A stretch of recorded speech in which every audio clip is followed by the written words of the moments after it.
This is a mini comeback. There's still plenty of time in this game.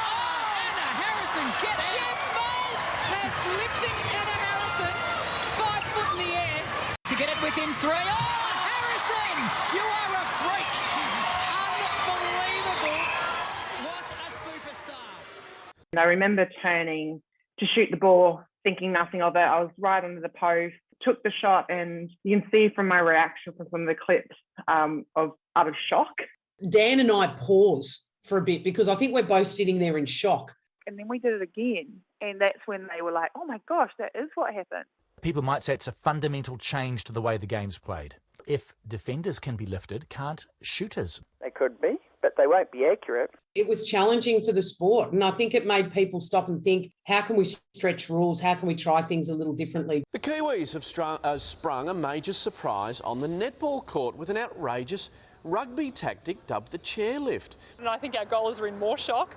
The crowd were hating it. Everyone on Twitter hates it, but I think it's awesome. Doing it in Australia, now I look back, I'm like, oh, it was a cool place to do it because it gave netball that extra media coverage. It was round 8 of the former ANZ Championship, May 20, 2012. Karyn Bailey Nee Howarth was the Melbourne Vixens' goal shoot. It was the fourth quarter when she lined up a shot, but Mystics defender Anna Harrison had other ideas. What kind of went through your head when she plucked the ball out of the air when you went to shoot the ball up? Yeah, it was one of those moments where I guess, we were playing, and at that time we were down and we were kind of having a bit of a momentum shift and coming back. And I remember turning to shoot the ball, thinking nothing of it. I was right under the post, took the shot, and obviously the lift was then played. And you can see from my reaction from some of the clips of utter shock.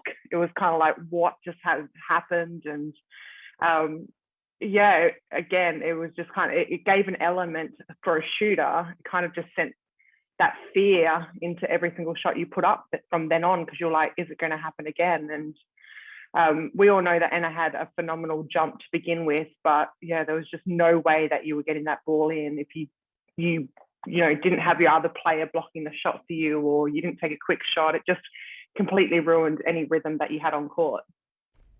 I think your shooting partner was Tegan Phillip, and it was in the final quarter. Did you have a chance to talk to Tegan about what just happened? Not really, because obviously as soon as it happens, you go straight into transition mode in defence. So you'll see me kind of put my hand up and go, oh my gosh, what just happened? And straight into defence to try to get the ball back. And obviously Tegan playing goal attack, she has a defensive role to play down court. So it was kind of like trying to work it out on court as to what we can do and how we can tackle it. And yeah, it was a complete surprise to us going forward and moving forward into other games when we did face them, or other teams, because they started to implement it afterwards. You can kind of speak about it and work it out from there, and you knew exactly what to do. But yeah, in that game, no, it completely blindsided us. Do you remember the crowd reaction? Yeah, they were quite vocal about it, to be honest. There was a lot of booing at the time, I remember. And obviously from the Mystics team, there was a lot of cheering.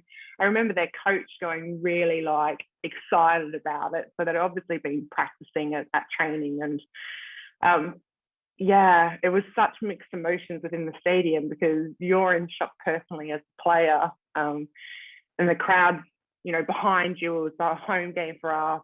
They're all booing. The Mystic fans are all excited. Their bench is absolutely excited. They're behind them. It was an electric kind of feeling that day. Had you ever heard your teammates, the defenders in any of the teams that you played in, talk about realistically being able to lift up another player in that scenario? Or was it something that was talked about? It was definitely spoken about after it was done by Anna. It was never spoken to prior. I remember us having a few good laughs at training with Jiva and Bianca, trying to see if it worked for them. But it does unfortunately take a very specific kind of athlete to be able to do it. Anna's obviously quite slim, she's lean, she has a huge agile jump already to begin with, and then her partner was really, really strong in that combination. So you kind of had to have that really perfect partnership for it to work. And we did see, a Kate Shimon do it in the Australian League. But yeah, she just used to just send Thea and toss shooters because she just had this way of just being able to execute it so perfectly. I remember the amount of headlines that generated in New Zealand the next day. I think it was on the front page of all the major newspapers in New Zealand, like as much coverage as what we would have got if we'd won the World Cup, because it was such a sort of an audacious act. So I guess from everyone's point of view across the board, it was good for the game. Yeah, it did. And it created a controversy for netball, but in a really positive way. It wasn't a negative controversy that came from it. And all the headlines, we're comparing it, it's a rugby kind of situation where they're, doing a line out and what have you. And it really kind of put netball on the spectrum as to, discussing it. And I think it really did generate that hype and that media, and people did start tuning in to see it. And I just think it was phenomenal for the sport, and anything that is, something as unique as that, I just think is always going to be great. So even though unfortunately I was the victim to it, I just think it's been great for the sport, and I love seeing her execute, and I love seeing her do it. I just love it not being on me. Jess Maclennan, nee Moulds, was Anna Harrison's defensive partner. Her job was to lift. I remember vividly practicing it, and we practiced it for quite a long time the week before we did it. And yeah, I mean, we thought it was a really good idea, and obviously Anna's very skilled in terms of being able to tap the ball. So we practiced it a lot in training, and we knew that it could work, but the fact that we were able to pull it off in the game was pretty exciting. So yeah, it was a really cool moment actually, and we didn't really think about it being a historical moment when we were practicing it. We just thought about it being a way to kind of combat another team. But when I look back on my career, that was definitely one of the highlights. Was there a lot of trial and error? Oh yeah, we got it wrong so many times. The hardest part, I think, was the timing. So for us to connect at the same time, lift at the right time in order to kind of block a shot, the timing is really different from when you're, say, defending and jumping the shot just on your own. So a lot of it was around the timing, but then also knowing that you have another player to defend. So you also had to be in a position to be able to get the rebound or get the ball that she's tipped. So there was lots of planning around the strategical side of it. And we definitely got it wrong. And I guess there was probably a few falls that didn't, that we thought, this could be a little bit dangerous, because she's coming down from quite a height. So how she lands safely was also a big part of it as well. Do you remember the way the crowd reacted when you first did it? I remember we were in Melbourne. I think they were all in a bit of shock, and then we did it again. And that's when they were like, oh my gosh, that is what happened. I think, the second time we did it, everyone really realised what had gone on. I think when the first time we did it, people were a bit confused about what had happened. And then we watched the replay, obviously, after the game, and we were like, oh my gosh, I can't believe that happened. It was great. You must have been pretty nervous about it, because if something like that doesn't come off, you can end up looking a bit foolish.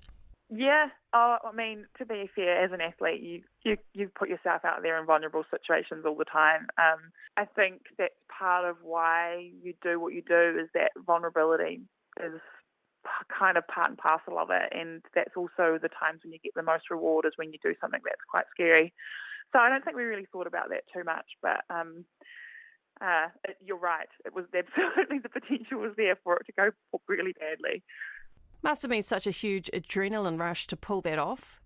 Yeah. It definitely was. Yeah, we were pretty pumped afterwards. But I guess we'd done it so many times in training that it was almost normal for us. It was more probably exciting for everyone watching it. We had spent a lot of time practicing it to get it right. Australian commentator Sue Gaudion was behind the mic in Melbourne that day. Could you comprehend what you were seeing? No, absolutely not. When you listen to our commentary back then, you can tell through our voices that we couldn't comprehend what we saw. And I think what was really interesting at the time is because Mystics were up. So it was almost like they pulled this trick out of their bag, even though they were up right at the last, there was only 5 minutes to go in the game. And no, I genuinely could not comprehend, but I've re-listened to it and I can hear the excitement in my voice. So that speaks to what I thought of it. with us being 10 years down the track and looking how it's transcended across netball throughout the world, it was obviously a moment in time, wasn't it? So I think that was part and parcel of the time, because I think, you know, the ANZ Championship as it was, with our two countries competing against each other in a different environment, I think it was, how do we keep getting better and what do we need to do and how do we challenge each other? And I think it was just really exciting to see the Mystics and Deb Fuller pull something out that no one had ever seen before. And it challenged us as commentators. It obviously challenged Karyn. And to be honest with you, it challenged the Vixens crowd because they booed. They didn't like it at all. The media attention it got, was that the best part of it? Yeah, it's interesting, isn't it? We always have to do something so extreme to get the media that I think so rightly deserve. But yeah, it's interesting, isn't it? It's this thing that says netball is such an athletic sport, and this was contributing to the athleticism, because I think anyone who's tried to attempt this sort of lift realizes it's not just lifting someone up. You have to time it. You've got to be balanced. You've got to ensure that the person that's landing is capable of landing correctly. So there's so much that goes behind it. But I had no doubt in my mind it was going to attract interest at the time. What I was more interested in was who was going to pick it up in the league after that, because it was like, okay, well, it's open slather now. So, you know, what happens from here? But, gee, it was a moment in time, I tell you. Various predictions were made at the time about how it could change the game. It was such an unknown quantity. No one could have known what impact it would have. No, absolutely not. And I reckon if you were an umpire at the time, you would have grabbed the rule book out really quickly and started flicking through and wondering where all the possibilities might come from. Yeah, I think it was challenging for the sport. And I think it made people stop and think, how can we do things? How can we stretch rules? How can we try things a little differently? But the fact that you don't see it happening every second of the day in a game at any level probably speaks to just how difficult it is. I think you can see very well that was executed to perfection by both Jess and Anna, and it had spent a lot of time in practice. I actually followed up and spoke to Deb afterwards. I had to know. I wanted to know what was going on, and you know, they said that they'd had some rugby players come in and sort of teach them how it was all done. So yeah, absolute kudos to Deb Fuller coaching and both Anna and Jess at the time. It's one of those things where someone had to have the guts to do it first. I guess we'll never know how much longer we would have had to have waited if Anna Harrison hadn't done it. No, we wouldn't, but I've got to tell you, don't you reckon she was the perfect person for it? Because when you had a look at just those arms that went up, I mean, it was almost she was chosen to be the person to execute this skill, you know, and for me, again, in reflecting and watching the vision just recently, knowing 10 years was coming up, it's pure gold. It's absolutely pure gold. It's commentator's dream, to be honest with you. I mean, you know, you're always looking for something a little special, a big specky interceptor, a long bomb shot, or you know, that incident that people question. But this was just a moment that I think Dan and I pause for a bit, because I think we're both sitting there in shock. You know, and then you just hear us go, oh, this is extraordinary. So, yeah, still brings a smile to my face. The move was soon dubbed the Harrison Hoist by many. Anna Harrison was a Silver Fern at the time and says they saw another team attempt it at the 2011 World Cup. It was seen by the Silver Ferns at the time, the coaches in Singapore versus Sri Lanka, and they had a massive goal shoot and they lifted. Yes. And I guess the idea came from there. We spoke about it, I think it was at Ferns first, that camp we talked about it, and that was sort of a January camp. And then going into that Mystics season, we had players that were up for giving it a go. And so I guess, yeah, we just sort of presence of mind to pull it out in that game that we did. It is banned now, technically, what we did, because we lifted to attack the ball at the rim. The lifts that you see people doing now, it's harder because the timing has to be so much more bang on to get the ball in that mid-flight as it's left the hand. Yeah, there's more time on the ball when you're attacking at the rim, but you can't actually do that anymore. Do you think that's a shame? Because I feel it was hard enough to do it without that rule change. Yeah, I was a bit disappointed. I mean, I was disappointed that they took it away. I think it added something extra that defence could do. It just created more thought around once the ball's in hand for a shooter, what can you do to put them off? It's not over until the ball goes through that rim as far as I'm concerned. So thinking of ways to really get in their head is part of the game. How much practice did it take? How many times did you get it wrong before you got it right? Quite a few times. I think the training that sticks out the most was the Mystics training, where we were really like, let's do it. And we sort of came up with thoughts around how I was going to get up there, not just lifting, whether I'd stand on someone's leg or other ways just to get up there and stay up there. And at one point I was sitting on someone's shoulders. We tried to get up as fast as I could while I was on their shoulders, and I'm like, this is wrong. Like, sitting on someone's shoulders, swiping at balls is like that wouldn't have been allowed anyway, because in the spirit of the game is a rule. So we had to play around with a number of things. But just the lift, I mean, I've always had a strength of jumping shots through my career from, I guess, that translated from volleyball, really, those timings. So if I just had that extra lift to get to the rim, that gives more time and air to get the ball. So there was a lot of playing around, which was fun. When the decision was made to bring it out in that game against the Vixens, were you guys pretty nervous? We'd practiced it a few times, but we had actually consciously, going into that game in Australia in particular, asked the umpires over there if they understood what we were doing and what they would call, so that if we did pull it out, they wouldn't be taken back. And they understood. And it was just a game where it all came. I mean, I guess I thought about it. You get in a position where she's further enough away from the goal to get a good 3-foot mark, and then you can attack it. And it just all fell into place. You definitely got to be presence of mind to call it. Even now, I forget to call it, and I had Ali throw me up. So I'd never expected it to take off. And I guess doing it in Australia was great for the sport, because people were really interested in it, and you had that whole other country that was like, whoa, what happened there? So it was cool that we did it there, and it sort of had an impact over there. It must have been pretty exhilarating to pull it off, and you literally did pluck the ball out of the air in that last quarter. It must have been a great feeling.